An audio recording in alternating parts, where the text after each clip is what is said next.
বাংলাদেশের ইতিহাসের পাতায় এক নাম অম্লান, কাদেরিয়া বাহিনী।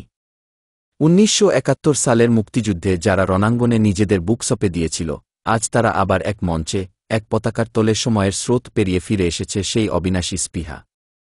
১৯৭১ সালে দেশের পশ্চিমাঞ্চলে, কুষ্টিয়া ঝিনাইদহ অঞ্চলে গড়ে ওঠে এক দুর্ধর্ষ মুক্তিযোদ্ধা বাহিনী। কাদেরিয়া বাহিনী নেতৃত্বে ছিলেন বীর মুক্তিযোদ্ধা কাদের সিদ্দিকী। এই বাহিনীর লক্ষ্য ছিল সহজ, শত্রুকে পরাজিত করা এবং গ্রামাঞ্চল থেকে পাকিস্তানি সেনাদের তাড়িয়ে দেওয়া।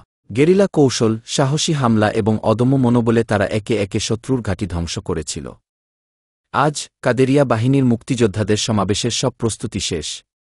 এটি শুধু এক মিলনমেলা নয়, এটি হল প্রজন্মের কাছে ইতিহাস তুলে ধরার এক সুযোগ। এখানে আসবেন সেই মানুষগুলো যারা নিজের যুবক বয়স হারিয়েছেন স্বাধীনতার জন্য, যারা দেখেছেন বন্ধুদের মৃত্যু, গ্রাম পুড়ে যাওয়া আর বিজয়ের সেই অবিস্মরণীয় সকাল। কিন্তু প্রশ্ন হল, স্বাধীনতার ৫৪ বছর পরে এই সমাবেশ কেন এত গুরুত্বপূর্ণ? কারণ আজকের বাংলাদেশ নানা রাজনৈতিক টানাপোড়েনে জর্জরিত। মুক্তিযুদ্ধের চেতনা নিয়ে প্রশ্ন তোলা হচ্ছে, ইতিহাস বিকৃত করার চেষ্টা চলছে, আর মুক্তিযোদ্ধাদের কণ্ঠ যেন ধীরে ধীরে চাপা পড়ে যাচ্ছে।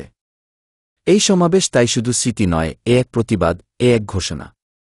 যতদিন আমরা বেঁচে আছি, মুক্তিযুদ্ধের ইতিহাস মুছে যাবে না। কাদেরিয়া বাহিনীর এই মিলনমেলা তরুণ প্রজন্মের জন্য এক শিক্ষা।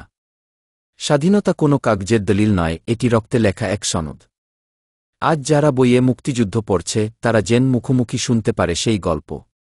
কিভাবে জীবন বাজি রেখে মুক্তি ছিনিয়ে আনা হয়েছিল, কি যেদিন শেষ মুক্তিযোদ্ধাটিও এই পৃথিবী ছাড়বেন, সেদিন হয়তো এই গল্পগুলো ইতিহাসের গহীনে হারিয়ে যাবে।